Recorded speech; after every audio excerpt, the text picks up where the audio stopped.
At this point, let's get an update on former lawmaker Arnie Teves, who is now at the NBI Detention Center. And for that, we have NBI Director Jaime Santiago joining us on Morning Matters today. Good morning.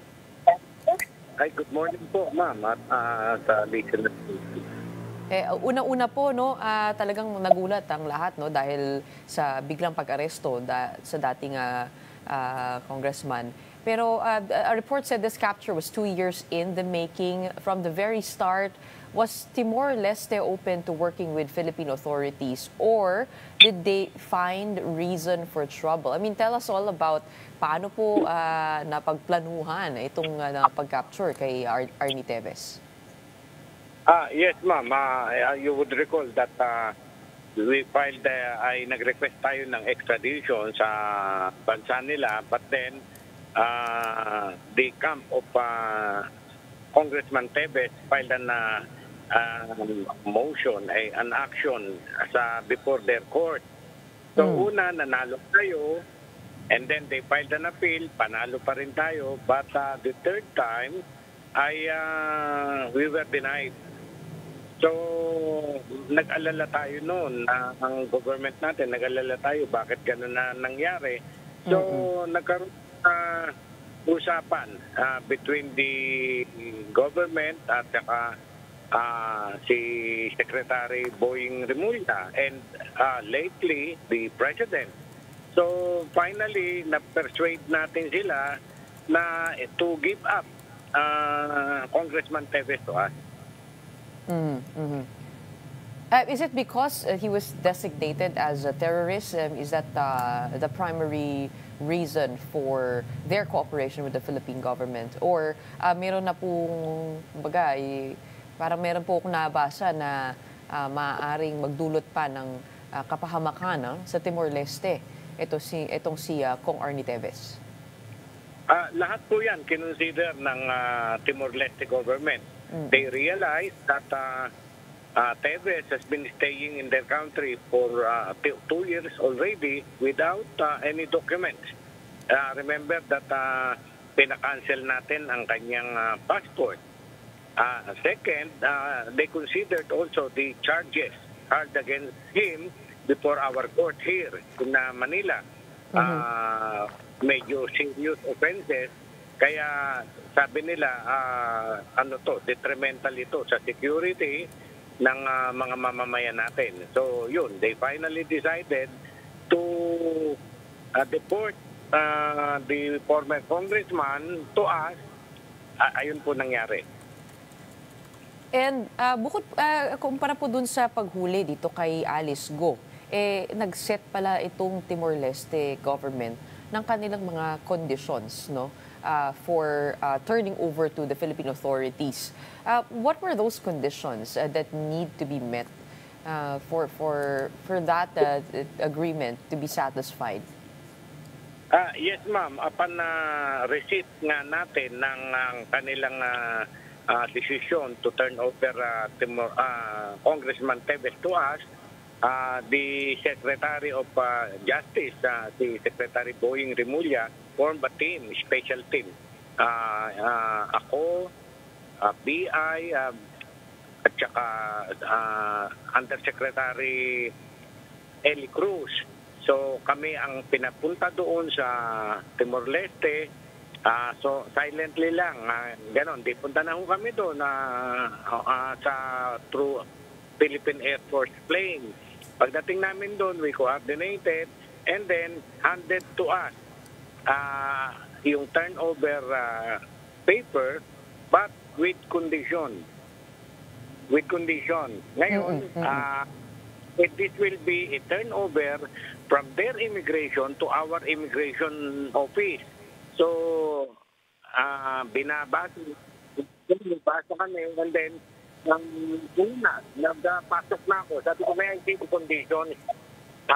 Ayun nga, nabasa ko na huwag daw dadampas dapat ng 40 years ang magiging penalty ni Congressman Teves. Sabi ko, talagang ganyan ang batas natin dito sa Pilipinas. We have what we call a threefold rule. So, lahat ng kanyang mga cases ay yung suma total ng kanyang magiging penalty, the court will get the highest penalty imposed times 3 but more than 40 years. Batas po natin dito yun. Second limitation, no death penalty. Talaga namang wala po tayo ditong death penalty. At dapat walang torture, inhuman, or degrading treatment. Ganun din po ang batas natin dito. So, nung makarating nga dito, I accorded him all his rights as an accused. Nirespeto natin ng kanyang human rights, processes, nirespeto po natin. Tapos, nagre-request din po sila na makapag-monitor sila. They are free to observe whatever is happening here. Tapos, walang coerced evidence, bawal po sa atin yun. At talaga naman bawal po batas natin yun. Fair and public trial. Talaga naman pong fair at saka public trial ang court natin. So, sabi ko, you can sign that walang yan. Yan din ang batas natin. As if wala namang kondisyon, kundi nire-reiterate lang nila. Ganon po. Right. He remains to be at the NBI Detention Center. How long will he stay there and what's going to happen next?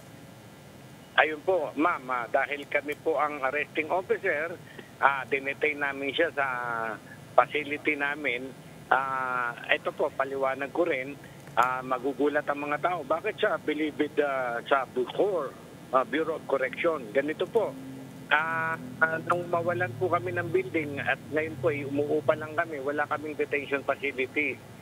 So, nanghiram kami ng detention facility sa Bucor at binigay nga sa amin ng Building 14. Yung Building 14 po ay controlled ng NBI at personnel ng NBI ang nagbabantay doon.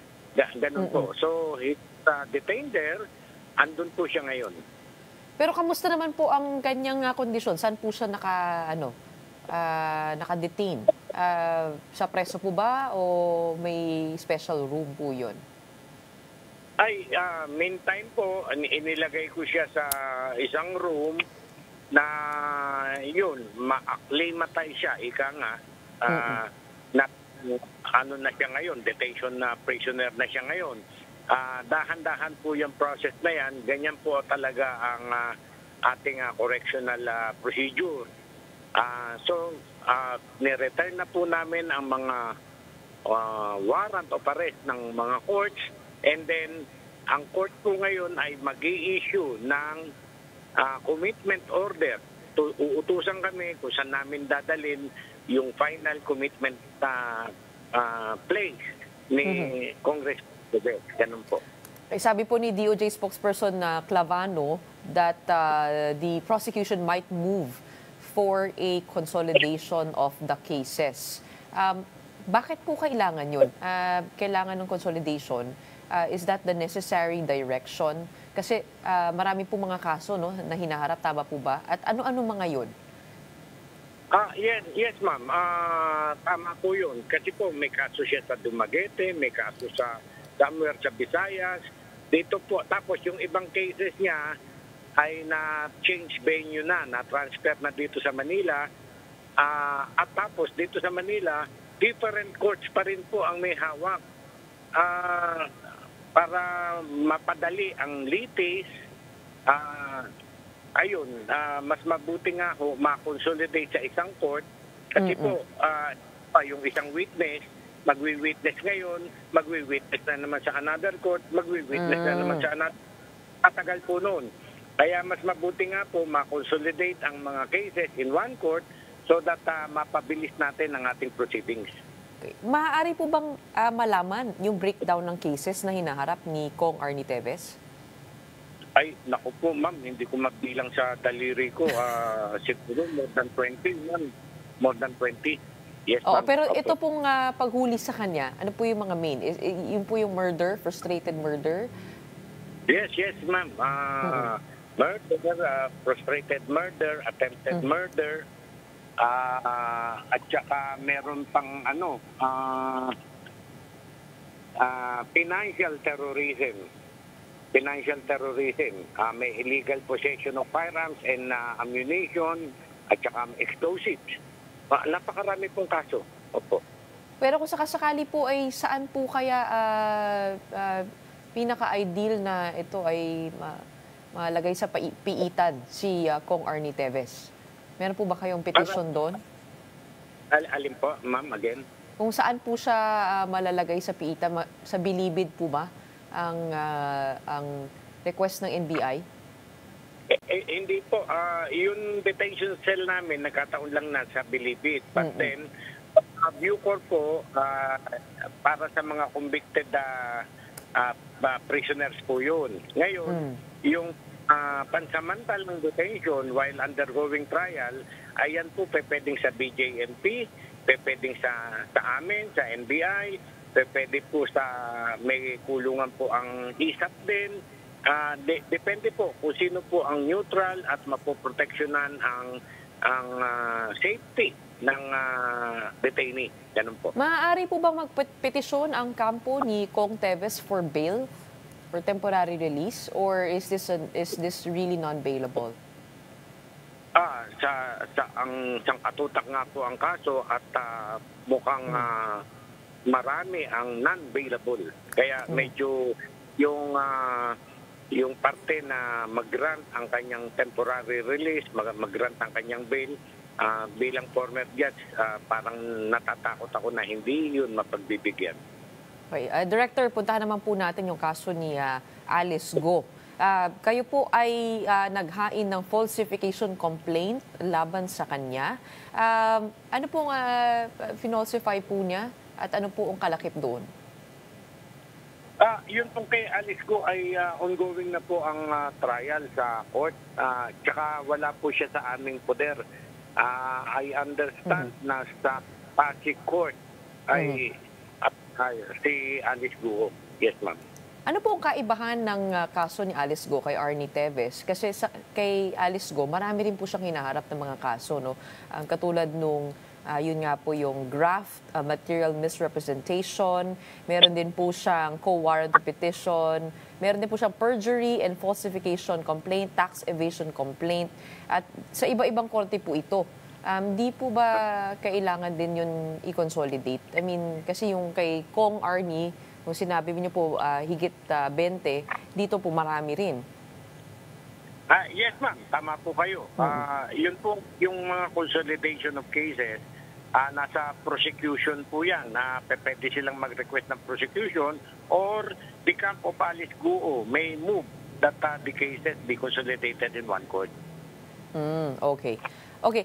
You also filed a complaint against PAGCOR employees for violation of the Anti-Human Trafficking Act because of their failure to monitor these illegal activities within the POGO compounds. Can you expound a little bit more about that and the accountability on PAGCOR's part?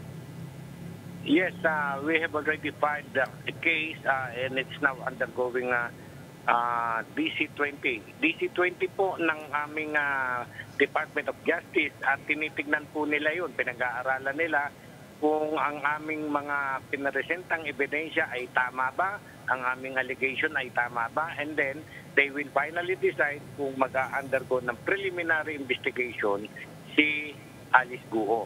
Ganun po ang yung mga PAGCOR employees. Ganun po yun. Pagka na-turn over na namin sa kanila, pag wala silang hiningi sa aming additional evidence, ayun na po, proceed na po yun hanggang sa court trial. Okay, meron po ba kayong ebidensya na may kaalaman nito mga PAGCOR employees dun po sa illegal human trafficking activities? Meron po. Mga circumstances, mga nangyari, yun po ay kinonsider po namin lahat. So this is very specific to the case of Zunyuan Technology. Hindi po, kung wari sa ibang mga POGO, na kapag mayroong mga illegal activities, maaaring makasuhan yung nag-renew ng lisensya nitong mga kumpanyang ito. Ayun nga po, yan po, diyan po kami umano, diyan po kami nag-ikot yung investigation namin. Hindi ko po masyadong maikwento sa inyo in detail, but yun po, sa investigation, talagang napakatagal na investigation na napansin niyo po, kapapile lang po namin yung mga cases against this PAGCOR employees. Bilang panghuli po, ano pong update natin dun sa mga POGO operations? Ito, kasi nga po, ang huling balita natin ay nag-downsize sila at parang naging local na po yung kanilang mga clients, no? Na parang from POGO, naging PIGO. Ano po yung update doon sa paghabol natin sa mga POGO? Yes, ma'am. We are continuously monitoring their activities. Ang nangyari nga po, ma'am, ay from a big POGO group, nag-splinter sila to small groups and occupying condominiums, residential houses, mga 10, mga ganyan lang sila, naggrupo-grupo and continued their activity. Pero scamming na, love scam, crypto, ganyan, medyo matitigas ang ulo nito. Kaya pagka nahuli namin, ang problema po, ma'am, ganito. Pagka hinuli namin at pinailan namin ng kaso, criminal case, ay they will not be deported immediately. They will have to undergo trial. Pagka natapos yung trial, tsaka pa lang sila ma-deport. Kaya yung kulungan natin napupuno. So, yung iba, tinitimbang-timbang na lang namin. Anyway, pagka na-deport sila, ay pagdating nila sa China, for example, ay kaso na naman sila dun eh. Ganun po ang nangyayari. Pero sila po ba ay hindi na makakabalik ng Pilipinas? Yes, blacklisted po sila. Blacklisted po. Kaya lang, man talaga sila ay mga criminal minded na gagamit na naman ng ibang pangalan, gagamit na. Kaya very important dito ang aming fingerprint. Yes, ganun po. Hindi sila kahit magpalit sila ng pangalan, their fingerprint will not be changed. Alright, maraming salamat po, no, sa mga updates, no, for Congressman Arnie Teves, of course, and also on the case of Alice Go and the POGOs. We have NBI Director Jaime Santiago. Maraming salamat din po sa inyo, ma'am. Salamat po.